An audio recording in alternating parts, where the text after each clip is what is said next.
Good morning. Welcome to JP's morning brief for March 5th. How are y'all doing this morning? Man, had everything set up this morning. Took a quick nap and woke up and it was like 6:30, 6:28. I'm like, whoa, going. Now I'm here. I'm good to go. So let's get started with this morning. Welcome to JP's morning brief. As we get started with this morning, 6:30 a.m. Hope everybody's doing fine. Excuse me.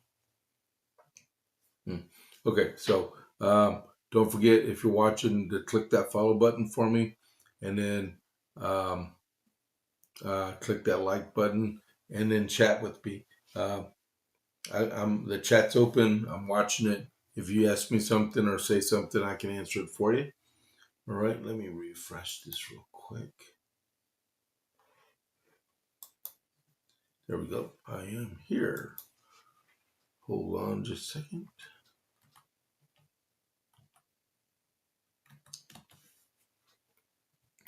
I don't know why I did that.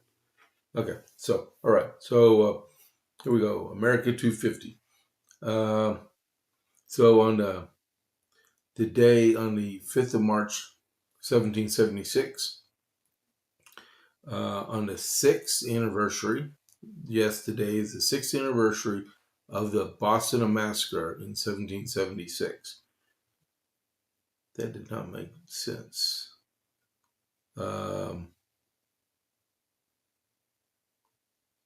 Should be the 3rd anniversary. Okay, so because I believe the Boston Massacre was on 1773. If I'm wrong about 1773 being the Boston Massacre, let me know. But I think I'm right. But on the anniversary of the Boston Massacre, the Colonel Henry Knox laid out a heavy artillery fire planned by General Washington himself from Dorchester Heights into Boston to let the British know that we're on our way. And but it is the start of the lifting of the siege of Boston, and they were using cannons that were captured from Fort Ticonderoga. All right, so that's what happened the day in 1776 and around Boston. So everything's starting to accelerate. As I say this every single day, it's going to get heavier and heavier, and it's going to culminate on the 4th of July. Remember when the Declaration was written on the 4th, it wasn't signed for a few more days, and it wasn't read out loud, I think, until the 5th or the 6th, all right? But it was written on the 4th. All right, so with that. And then also, the day is also, like I said, the 5th of March. The day is the last full day of the siege of the Alamo, 190 years ago. So when the sun sets, that'll start a culmination of events where Santa Anna did his final attack on the Alamo, and it fell tomorrow morning. All right. That's history for us here in Texas. The next event will be on the 11th, when Sam Houston finds out that the Alamo fell. And then on the 19th, at a fort over by Goliad, is when Colonel Fannin surrendered his soldiers. And I believe it was on March 27th is when they had the Goliad massacre. All right. Like 450 Texans were massacred by the Mexican army. All right. So that's your history lesson for the day. As I keep trying to clear my throat. All right. So sponsoring. All right, Dalmatian Texas Burgers. These are smash burgers right here in Copper's Cove. All their ingredients are homemade and they're fresh, including the buns. They're located on the west side of Copper's Cove behind Bush's Chicken. They're open for lunch Monday through Saturday, 11 to 2, and then they're open for dinner for Tuesday through Saturday, 5:30 to 7, unless they sell out. Remember, this is all takeout. They don't have no tables inside there, okay? Or I guess you can go sit in your car and eat right outside the store. All right. But yeah, go out and see Stephen and Corey and get yourself a good burger. Right. So, media. There we go. All right. Okay. So, first things first. I will have it. The rest of this ready for the JP8 report, but they finally named the last two soldiers that were killed in Kuwait from the Iranian drone. So yesterday I told you about a sergeant, two sergeant first classes, and a captain that was killed. To expand on that, they also said that Chief Warrant Officer 3, Robert Mazan of Sacramento, and Major Jeffrey O'Brien, 45, of Indianola, Iowa, were also the other two that passed away. All right. So I'll have their pictures on the slides, and we can go over it more tomorrow, this afternoon. Okay. Man. I'll put that right here so I don't forget. All right. So, man. All right. So if you're listening to that, don't forget, put American flag in the chat to remember them and their memories and their sacrifices that they gave. I'll do that myself. I'll put an American flag in there. There we go. We got an American flag. All right. All right. So update on Iran. So to give you an idea of what's going on, there's the area of operations that's going on for Epic Fury. All right. As I got a cat hanging out by the door. That's the first time in a long time. All right. So yesterday in Congress, the Senate voted. They voted down a resolution to institute a wars powers resolution.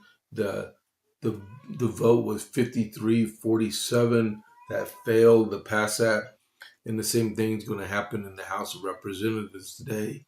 It will fail also. And I don't even know why they're going to have the vote, because it already failed in the Senate. There's no need to have it in the House. It's just for aesthetics. And if it passed in both anyway, the president would just veto it, right?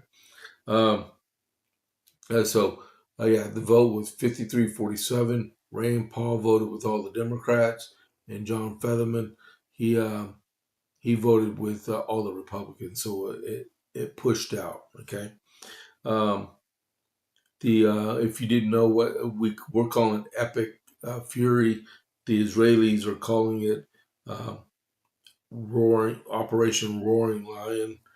The British are now allowing U.S. Aircraft to land in bases in England and elsewhere because the Iranians fired a missile and it hit Cyprus. So I guess they got upset about that. As I was saying, the war powers vote failed in the Senate. Secretary of War, he's going to be in CENTCOM down in Tampa at MacDill Air Force Base today for a briefing.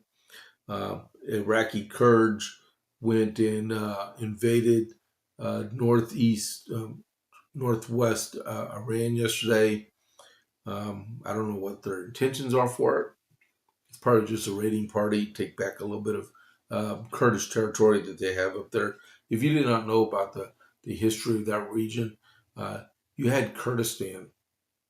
Kurdistan incorporated parts of Turkey, Iraq, and Iran. And then after World War One, when everything was divvied up all over the place, um, they didn't recognize um, Kurdistan, but they recognized the borders of Turkey, Iran, and Iraq, without regard to Kurds. All right. Um, the Iranian um, Asif merchant was eliminated. Who in the world? Oh, he's the guy that planned attempted assassination of President Trump. They took him out yesterday. Um, Israel said that they've dropped 5,000 bombs on 2,000 different targets.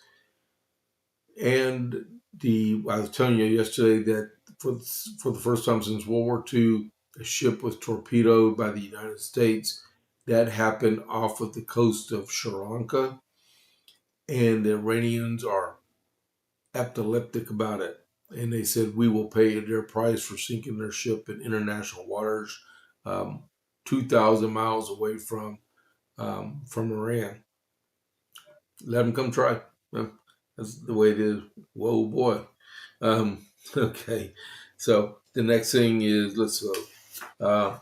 Stealth bombers are seen landing at UK bases in days after Trump pressures Starmer and after a missile landed in Cyprus, right?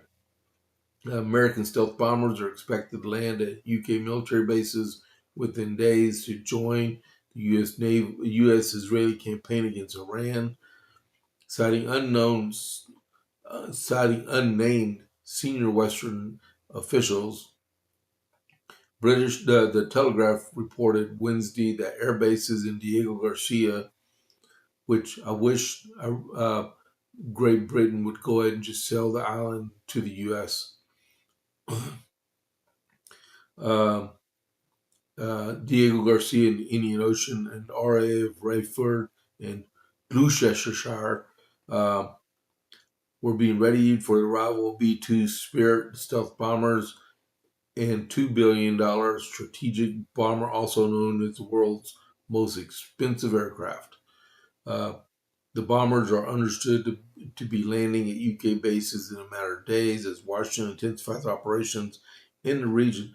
Well, if they do that, that would eliminate the need flying all the way from a Whiteman Air Force Base in Missouri, 37-hour round trip back to Whiteman Air Force Base in Missouri. So now they can fly from Diego Garcia to Iran and just turn around and go right back. Eliminates like 3/4 of the time. As previously reported by Fox News, the U.S. military used the B-2 bombers to strike Iranian ballistic missile facilities on February 28th. At the launch for Operation Epic Fury, CENTCOM confirmed that the B-2 stealth, which were equipped with 2,000-pound bombs, struck Iranian-hardened ballistic missile sites. The U.S. was cleared to use the British bases for limited strikes on Iranian capabilities on February 29th after Prime Minister Keir Starmer signed off on the plan, and while UK Defense Secretary, should be Defense Minister, John Healey stated Britain had stepped up alongside of the Americans. Starmer said the authorization was granted to protect UK and US allies from as the conflict escalated. He said previously he would not allow American forces. Tensions have since heightened in the UK by security incidents in Cyprus. UK RF Akatori, a key British military base on the island, was struck by a suspected drone on March 2nd, causing minor damage. All right. So now the Brits are involved. We can use their military bases in England and Diego Garcia to help the war effort for us, so we can get it done. All right. So next thing is Condi Rice. I've met Condi Rice before several times. Talked to her on the phone many, many times. Because the stint I did with the White House back in the 2000s when I was stationed with her. Uh, so she gave a voice of support for the president yesterday. U.S. Secretary of State Condi Rice described the Trump administration epic fury as an attempt to neuter Iran's military power inside and beyond its borders, including an apparent ties to Hezbollah. Joining special report Wednesday, Rice praised U.S. Israeli joint strikes against Iran that killed the supreme leader Ayatollah Ali Khomeini, while emphasizing the operation does not mark the beginning of a new war. Iran has been at war with us for at least 47 years, she explained. If you ask people about Iraq, what the source of many of our casualties in Iraq, you'll get an estimate of 75 to 80% of them were due to Iranian-made roadside bombs. I know that firsthand. Rice, who served as the National Security Advisor and the Secretary of State uh, under President George W. Bush during 9/11 and the Iraq War, said Iran has expanded military capability through its reach of international terrorist groups. Um, they also developed the military capability to reach outside the boundaries of Iran and Hezbollah. Um, and then 6 Americans have been killed already, and 20 Iranian warships have been sunk. We'll talk about more of this later. But yeah, thank you very much for Condi Rice for coming to the side of the president.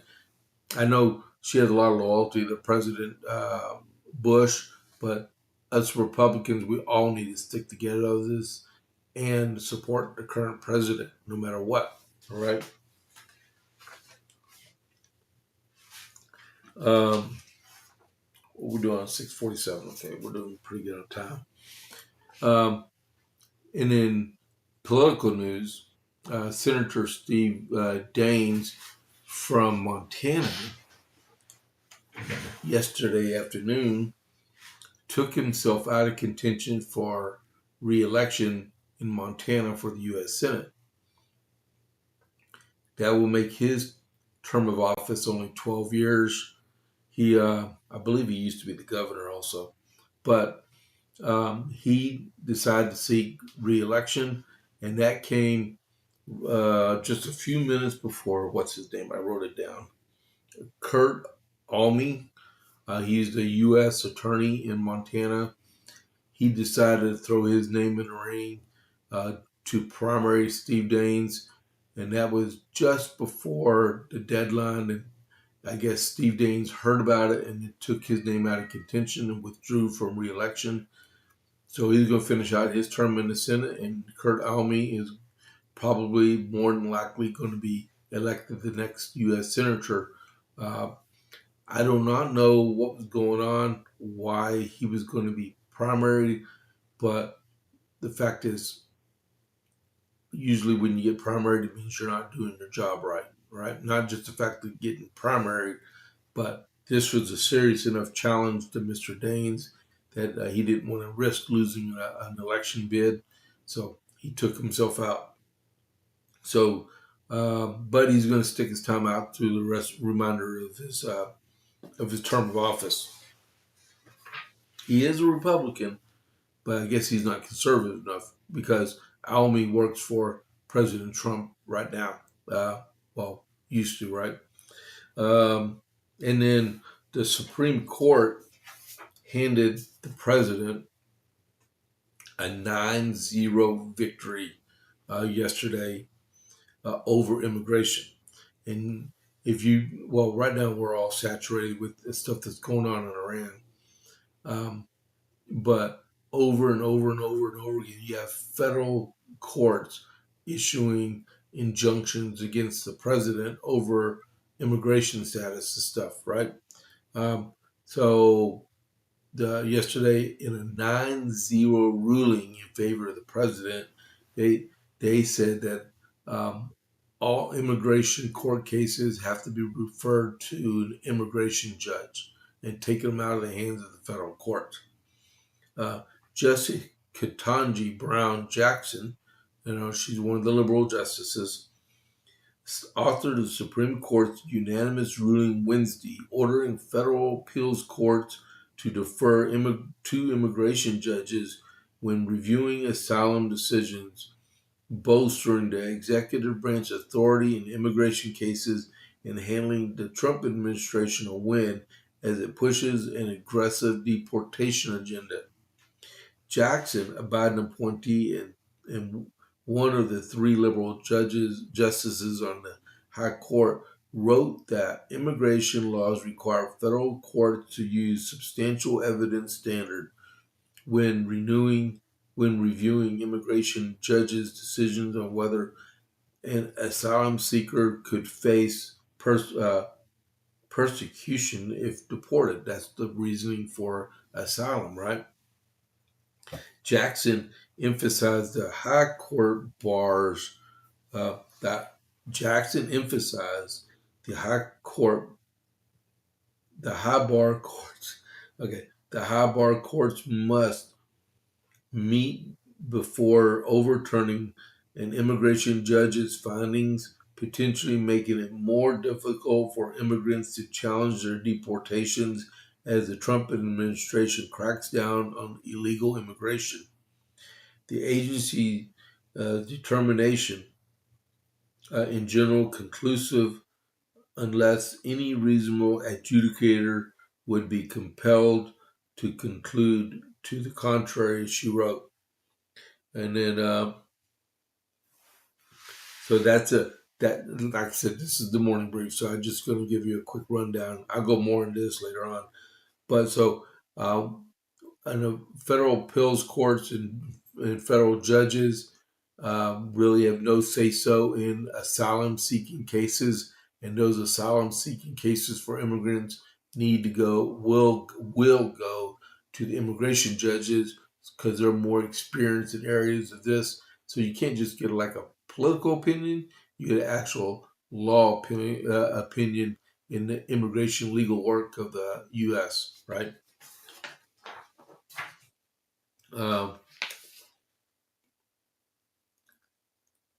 Let's see. I'll talk about this one later. It's already 6:53. Got to make time for Vince, right, guys? So put that there. Don't forget about the Alamo. And this is definitely going to be talked about later. But I read this in the Virginia Mercury last night. A bill in the Virginia legislature passed, and it's on its way to their Secretary General, Abigail Spanberger. So they passed a bill to require factual teaching about the U.S. Capitol attack on 6 January 2021. All right, this is nonsense. Don't crack the computer. Don't send me death threats. Just listen, okay? Lawmakers on Monday passed a proposal that would require schools, if they teach students about the violent attack on the U.S. Capitol of January 6, 2021, to relay the facts of what actually happened without including misinformation that the 2020 presidential election was stolen or that the attack was just a peaceful protest.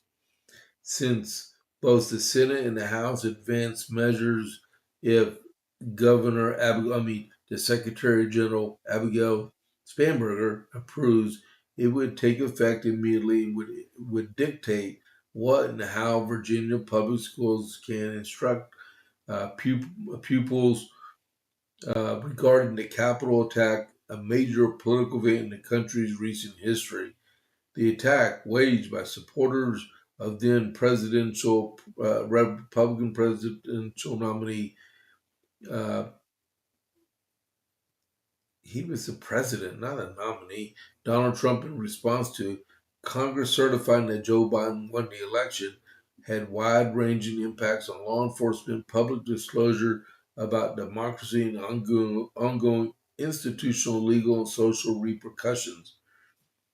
The real concern that the President of the United States is trying to rewrite history of January 6th, that is borne out by the fact there's a whitehouse.gov site that presents a false history of what happened that day.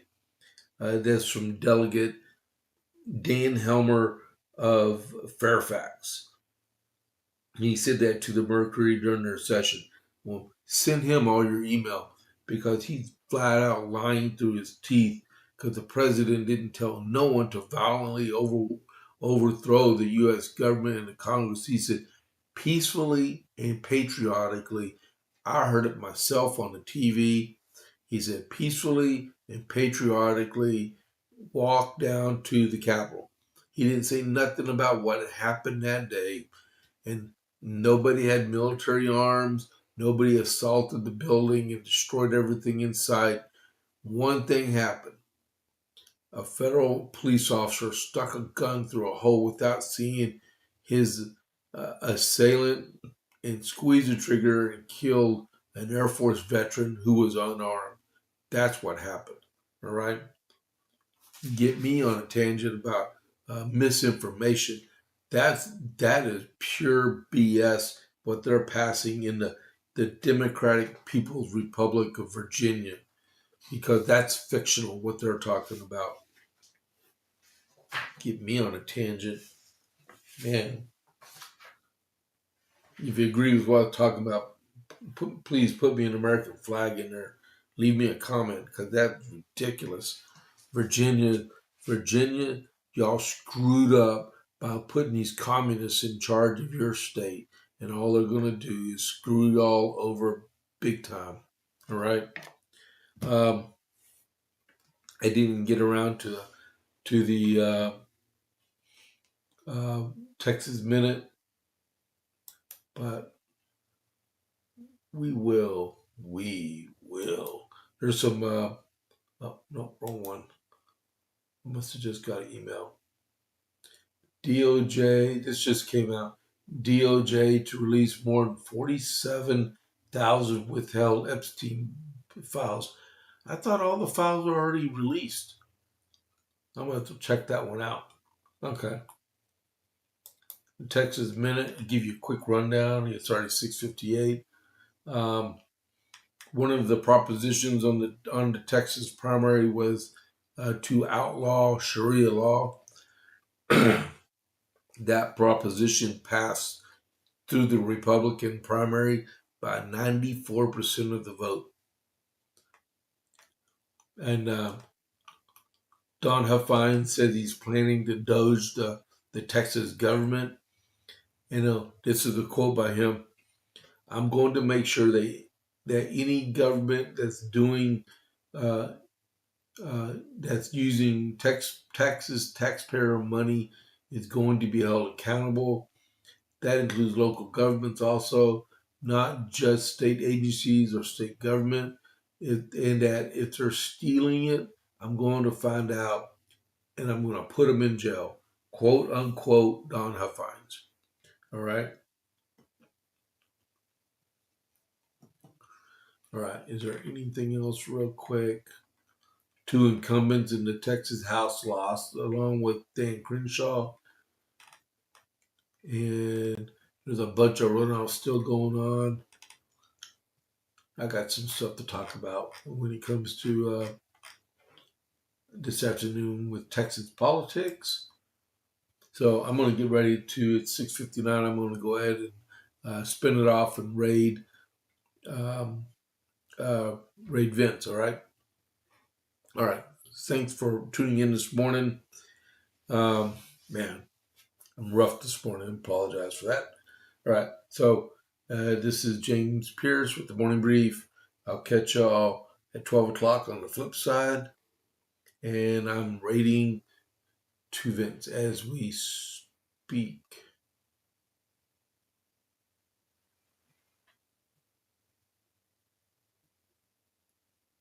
Yeah, you're right. Thanks a lot, man. I appreciate that.